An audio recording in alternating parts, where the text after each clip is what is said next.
My beautiful people, thank you guys so much for stopping in to RAWkin Raw. I am your host, Shell Ramos. So for the past 2 years, I have been a raw foodist. What is a raw foodist? Well, it means that we only consume food that is grown from the earth. So fruits, vegetables, nuts, and seeds, and we eat them in their natural form. So uncooked. And during this experience, it has just been so incredible. I got rid of my acne. I feel so vivacious and happy and clarity. And I just want this feeling for everybody in the world. But the misconception is that raw food doesn't taste good. Well, what RAWkin Raw does is we invite raw food experts and plant-based chefs, and we take one of their signature recipes and they show us how to create it in the comfort of our own home. So let's go check out our next guest and let's uncook together.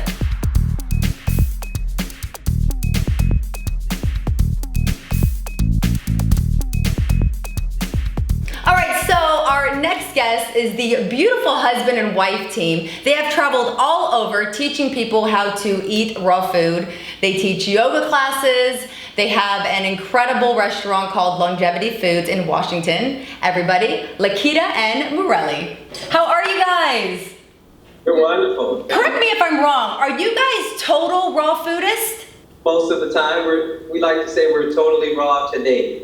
I love that. Totally raw today. Amazing. Now, your restaurant that you have, Longevity Foods, is that plant-based and raw? Yes. Got it.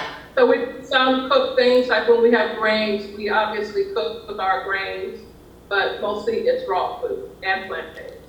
It's also gluten-free, so people can come here who have a celiac and gluten intolerances, and everything is gluten-free. Wow. And soy-free. Now that's incredible, especially for people that have problems that are going on with the body. Like, it's so hard, you don't know what's going inside of the food. And for people to come into your restaurant knowing that they're not gonna freak out, their bodies are gonna be okay, that's such a relief for people. Exactly. And they have access to us while we're here. We don't have employees filling in and giving misinformation. They're getting it directly from the source. See, that's incredible. That's such an amazing thing that you point out, because so many people, there are such big franchises that are going on, which is fine, but it's just so much more rich and homey when you have the actual people, the owners that are in the kitchen. I love that. Yeah, good. Yeah. I love this. With Lakita, when you told me this over the phone, so you guys have traveled all over the place. India, one of the main places that you guys went to go study there. Can you guys talk about that experience and why you decided to go? Well, we didn't decide to go. It was decided for us. We just said that makes sense to us and let's do it. And when I say it was decided for us, we had a restaurant in New York City called Raw Soul for many, many years, 145th Street off St. Nicholas Avenue. Yes. And it was time to move on. And moving on, instead of just bouncing around until we decided where we wanted to be, we knew we wanted to participate in a teacher's training. So we initially went to Canada. Wow, Canada. Yeah, we went to Canada first as yoga vacations.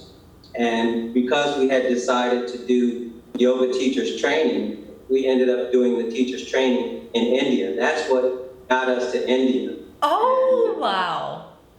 And because we loved it so, I mean, it wasn't love at first landing. Oh, it wasn't? Okay. It's quite challenging to go anywhere outside of wherever you're at, especially to another country, and just fit right in.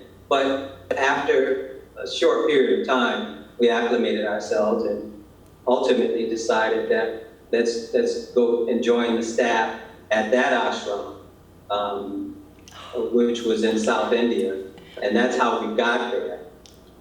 Yeah, we took the yoga teachers training, and we liked it. We fit in, and they asked us to become staff, and we said okay. And we were very, very fortunate because when you're in training, you have a duty, a karma yogi to do. Right. Kind of duty that you have to do. And ours was to make food for the Swami. And the Swami was interested in raw foods. So first we were making food for all of the guests in the kitchen. And then once he had our food and he enjoyed it, this was cooked food and raw food. Right. He asked if we could cook for him, in particular, just cook for him. Wow. And do his breakfast, lunch, and dinner. And he wanted to do all raw foods. And just to clarify, the Swami is the head monk. Right. He's the big cheese. So that must have been like a very big honor, I'm understanding. Is that correct?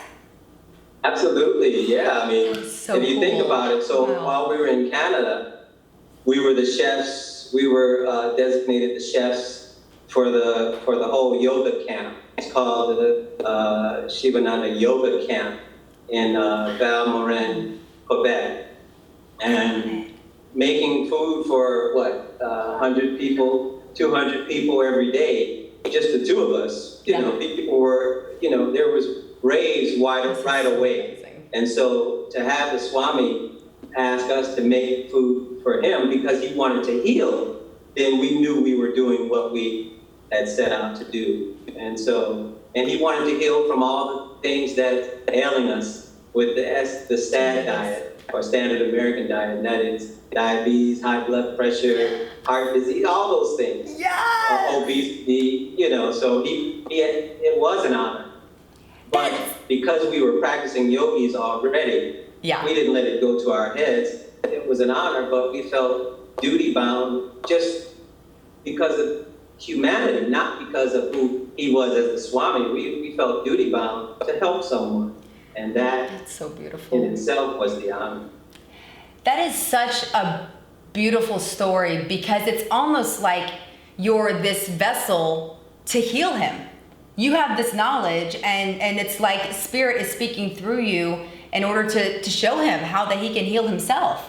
You're not getting like a part like we all that. Yeah, and you're not getting like, one of your organs getting taken out, or you're not trying to chop off, one of your legs. Like you're healing from the inside and it's through food. That is such a beautiful story.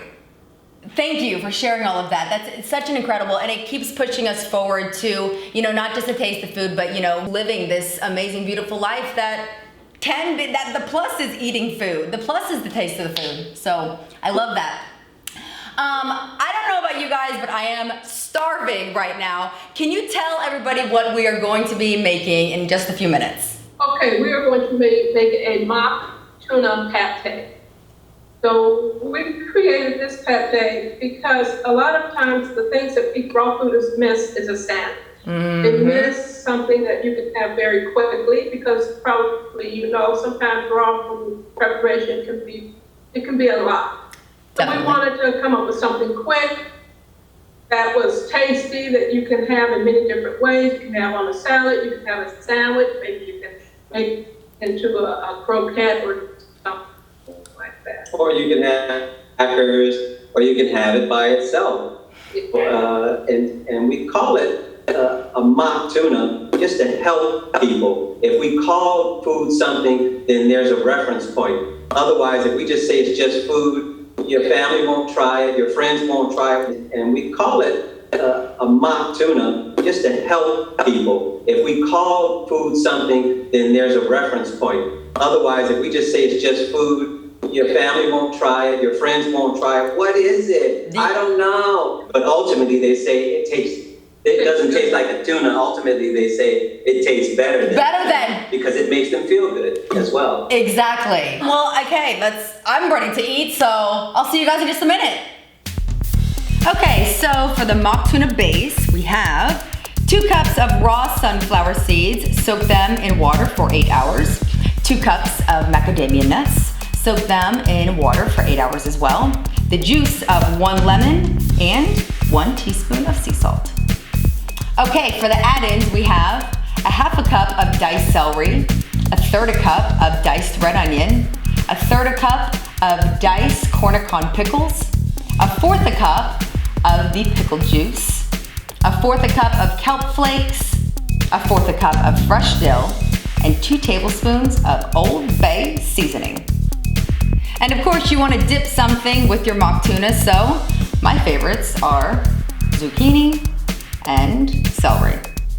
And to make this bad boy mock tuna come to life, we need the King food processor. Awesome, so we are going to start with the mock tuna pate. You guys, take it away. Okay, so we have to have something that, when you break down a recipe, you have to have something that gives us the texture of like a tuna. Right. So to do that, we've got our macadamia nuts, and I've soaked 2 cups in water overnight and strained them. Got it. And we have some sunflower seeds that have also been soaked, and they have also been strained. Got it, got that covered. One thing is about sunflower seeds is that they sprout very easily. Got it. And if you look at the tip of your seeds, you can see a little sprout coming out there. You see that? Yes, I do. I took out some of them. Are you supposed to keep them in, right? Yeah. Because that's where a lot of the nutrition is. Got it, nutrition. One of the main things with raw food preparation is we always soak our nuts. The only nut we don't soak would be pine nut because it's so small. Yeah. We soak seeds, and then we also allow some seeds to sprout. Great, so always soak your guys' seeds, okay? There's a lot more nutrition after it sprouts. That's what they're saying. You want to keep that nutrition inside of you. Okay, so we're going to start with 2 cups of macadamia nuts in the food processor. Great. So go ahead and throw your guys' macadamia nuts in there. Make sure they're soaked, okay? And then 2 cups of the sunflower seeds. 2 cups of the sunflower seeds. Now this is going to be a lot, right? Correct? Yeah. Okay. Because this lasts a long time. This will last you 5 days to a week. Oh, wow. When you're tired, it's a no-brainer. Got it. With your salad, That's a or lot. make a wrap, or just have it with some crackers. Amazing. We're going to put the lid on our food processor, and we're going to start by just pulsing this to get them to start to break down. Okay, great. Okay. So pulse first, you guys, okay?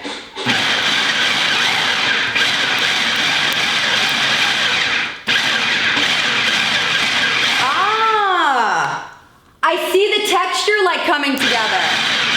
So fun. You want to take your lid off, and you want to, just with a spatula, just kind of stir it. Got You it. want to mix it up and make sure you get in from the side, so that gets In from the mixed in. sides. Got it. So make sure you guys are pulling it from the sides. They're saying if you guys are pulling it from the sides, you want to get everything in there, okay? Okay. I'm just going to add a teaspoon of salt and Okay. sprinkle that in. Put a little extra. Add the juice from 1 lemon. Oh yes, juice from 1 lemon.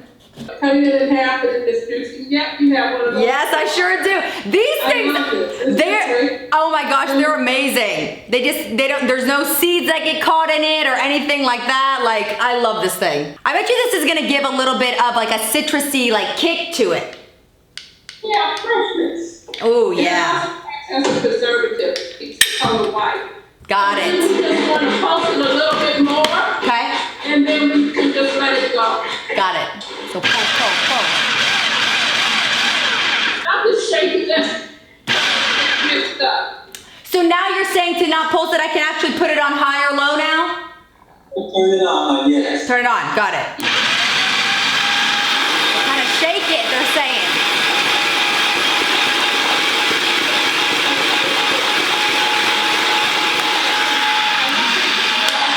And now we just want to add a little bit of water. A little bit of water. And so you want to add the water slowly. What does yours look like? Is it getting mixed in? Is it becoming one? Yeah, it looks like it's definitely becoming one. I don't think it's like, it still has like a pretty good like texture to it. Is that okay? Yeah. Good. You're going to add some water just to smooth it out. Okay, great. And so you just want to add a little bit of water, just going all the way around, just a little bit. Just a little bit of water, just one time around you guys, okay? Just put it on high and let it High. in.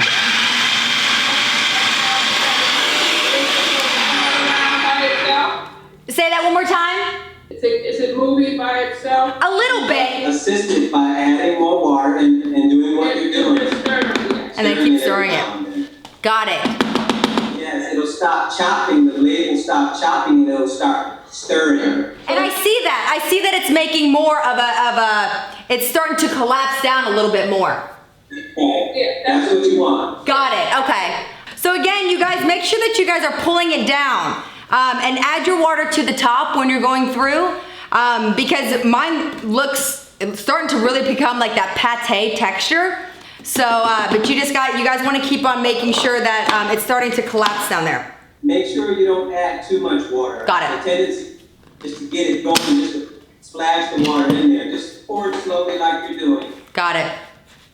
Yeah, I think. This is what it should look like. yeah, so Oh, I see. So it still should have a little bit of a texture to it.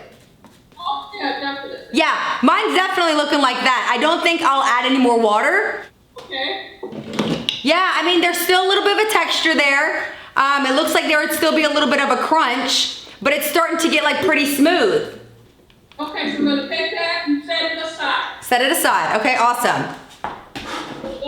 Other ingredients. Yes. And most of the time, I don't know, when growing up, when we would have tuna, we would have like red onions and celery and French dill. Yes. And pickles really make the tuna. They do. We're gonna add all those things, and we chopped ahead of time a half a cup of celery. Got it. We're gonna add that to the bowl. Okay. Got our bowl right here.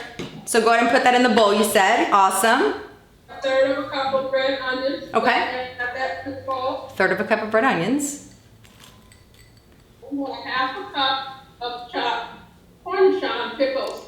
We make our own pickles, and so we're using those. Got it. And we prepared some of the pickle juice. Great. Okay, so you put that in the bowl. So you just want to mix that up. Okay. Oh, I can smell the pickles. They're like so potent. They smell amazing. It reminds me a lot of tuna. Yeah. And then you add your pate to the bowl. Okay. So go ahead and add your pate. It's a lot. You're gonna make a lot. Yeah, it's gonna make a ton. With that much, you can have the rest of it. Oh, that's great. That's good to know. But you know what, guys, like this is really good for parties, right? Like I would think this is a great option for parties, and don't even tell them like what it is. Just say, just taste it. Taste this creation. Put it out with some crackers, some flax crackers or something, and it'll get eaten up. See, and you know what? I think that is the way to go to really get people to eat raw vegan, is just like sneak it in like super incognito and they won't even know. And then we got a bunch of raw vegans just roaming the world. And they don't even know it. They don't even know it. Because you won't We got you. advertise our restaurant as a raw food restaurant. There's nothing on our signs that say raw food. It just says vegan. And so people come in and they order and they don't even know that they're eating raw stuff. I love that. That is so. See, it's like you guys are just this little superhero team. Like, yeah, you guys, everybody can think what they want to, but just sneak it on in and it's fine. Well, and to us, we just like to serve good food. So if we label it, then people will categorize it. Yeah. And be afraid to try it. So if we just say we have great food, then that's what gets people in, and they find out for themselves. And they do ask, is this raw? And we say yes, and I didn't know raw foods could taste this good or to feel this good afterwards. So it's amazing. Oh, I love having that reaction. That must be really validating for you. Yeah, it's beautiful because then we know people are getting healthy. Right, exactly. Okay, so is that mixed up pretty well? All of the vegetables are mixed in with the pate. It so is. Now we're going to add the rest of our things. So we're going to add the kelp flakes, and you can start with about half of those. Half of those. So you got your kelp flakes, you guys. Okay. And then we're going to add our fresh dill. All of that. So put it all in, you guys. Great. And we're going to add that pickle juice just to give it that flavor. So go ahead and put the pickle juice in right now. Put that in right now. It smells. It smells so wonderful. It smells so fishy. I can just, oh my gosh, it is incredible the way that It's it's. so good for you. They have iodine in them, and they have Yes. a lot of calcium. Oh, yeah. Vitamin K, which is very good for your bones. Macadamia nuts have a lot of magnesium, potassium, really good nut to help get some of those minerals that body's lacking. You know, and I think a lot of people, they don't realize that they can get vitamins not from the supplements that they take at the stores, but from actual foods. That's where it should be, not made in a lab. Because we're getting good fats from the macadamia nuts, we're getting some protein from the sunflower seeds, and we're getting our vitamins and minerals from the sea vegetables, from onions, from the celery, and from those yummy pickles. Got it. Yeah, these pickles, I'm sorry, Lakita, but I'm gonna be adding some more because I grew up eating so many pickles, and I haven't, you know, I couldn't really find any. I did find this brand, it's raw, but once I get a garden of my own, I will be doing pickles just like you do them. Yeah. Well, and the beauty about all of this is once you develop some technique and some skills, you'll be making your own pickles. You'll find it easier to satisfy yourself having a base recipe and then making it yours. So once you have this recipe, you can turn it into your thing. Some people add different things, and so once you got the base, then tweak it so that it becomes your That's all you need. mock tuna pate and not Lakita and Murali's mock tuna pate, because everyone in the end will say, it doesn't taste like yours. It tastes like yours. Right, exactly. Well, I like more pickles, so I'm gonna be putting a bunch in. Amazing. And then normally I would add some sweet pickles to this. Okay. And I didn't make sweet pickles, but if you can find a sweet pickle relish. So like a sweet pickle relish. Have a lot of crap in it, you know, like too much vinegar or cane sugar and stuff like that. Got it, yep. The sweetness of those pickles really help to balance it very nicely. Got it. Okay, good, that's good to know.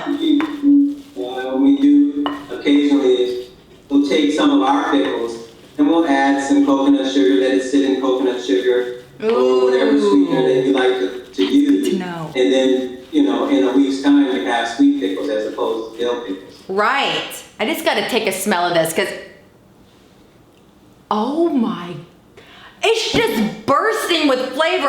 When you're making raw food, the key element is tasting your food. So this might be a good time to do that. Yeah. And did you add the seafood seasoning? I did. So take your Old Bay, you guys, and go ahead and throw it in. 2 tablespoons of that. Yeah, and then just mix that in. Mix that in. And Ooh. then after that, you can taste. Now, should I go ahead and put the rest of the kelp flakes in? Yes. Okay. You can taste it and see. Okay, I'll do that. More. It should be pretty fishy because it's a mock tuna. Yeah. So we want it to taste. Oh, yeah, we wanted to have that flavor. So what you guys, so correct me if I'm wrong, you guys, kelp is actually a seaweed vegetable. Is that correct? It's a dried sea vegetable? That's right. And you can get it dried or fresh. And when we were in Ireland, they would go right to the sea and harvest kelp from the sea. To the sea. Quite amazing. Yeah. Okay, so I have Taste everything. it now. Go ahead and taste it now. Okay. All right, you guys, we're gonna do the taste test. Here we go. Now we're tasting this, so they're saying that as you go and before you start putting in more ingredients, make sure you're tasting stuff as you go because they're advocating this is their recipe, but you wanna make it good for your palate and your family. So, here we go.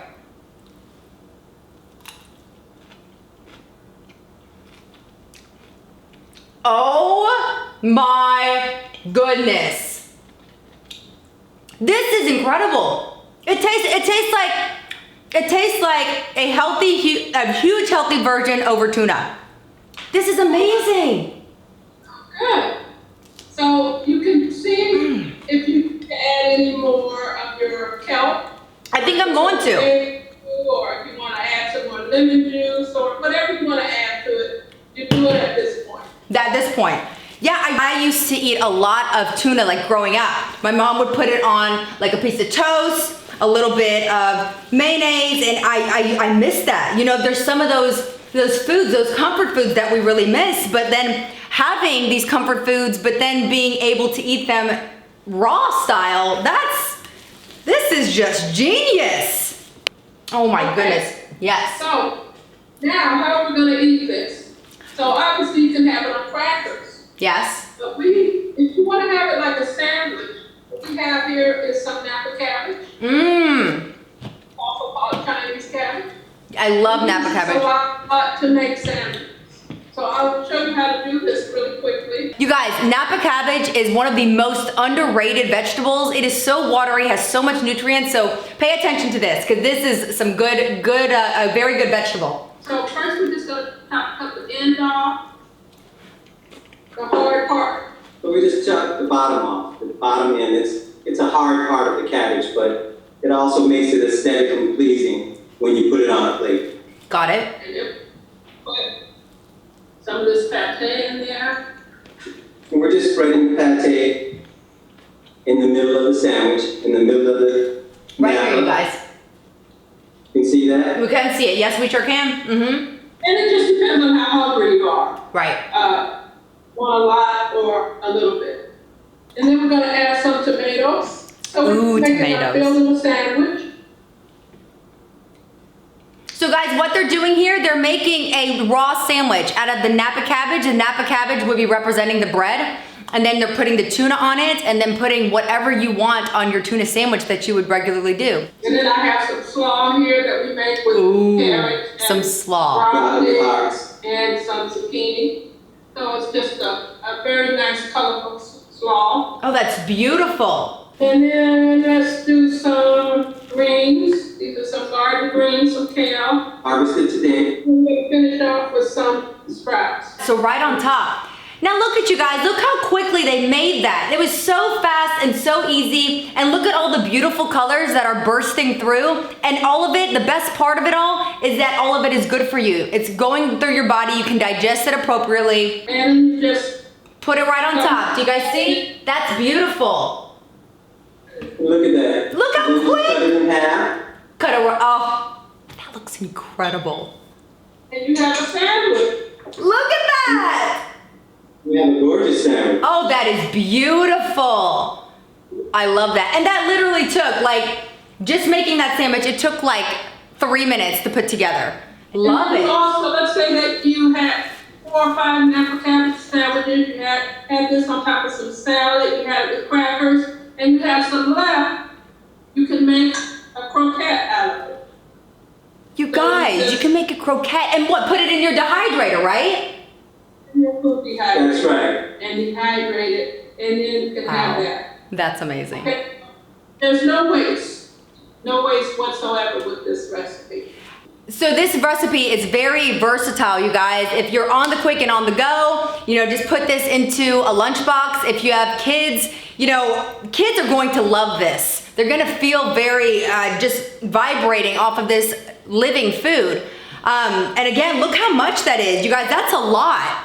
You know, that's a lot of food. So if you have a family of 4 or 5, make this. I mean, it literally took us like 15, 20, 30 minutes to make all this. So. And it tastes incredible. I wish you guys were here right now. I know you guys are probably making it at home, but this, I can taste everything. The red onion, the celery, there's so much crunch. It's so good. So I wanna get in and talk with you guys just a little bit about where everybody can find you. So we will be back, you guys. Thank you so much for this amazing, creative, texture, full of flavor recipe. It is a mock tuna pate, you guys. My last question for you guys is, what can people do to stay inspired on this kind of lifestyle? Or just even if they're transitioning from going from a standard American diet and into more raw foods, how can they stay inspired? I think they have to be creative. What I did when I first transitioned was I started to convert my favorite dishes into raw dishes. And so what I did was I just converted that recipe. It was very simple, but we used to cook it. So instead of cooking those collard greens, I would massage it. So I would put all the Massage it. spices and oils and stuff in the bowl with the greens, and then just use the heat for my body to be the fire to break that food down. And that was a great starting place. Additionally, you can get someone to do it so that you do it with someone, whether you're making food together or eating together. That support base or support group that you create with 2 or more people helps you to remain inspired, helps you to come up with other dishes, offering potlucks so that like-minded people can come and bring their dishes and share it with you. That's the inspiration. Because a lot of times, our family members struggle with it. I don't want to eat that. That's Exactly. not this, and that's not that. It doesn't taste right. Because our palates are uneducated when they're bombarded with processed foods and foods that addict us. So, So true.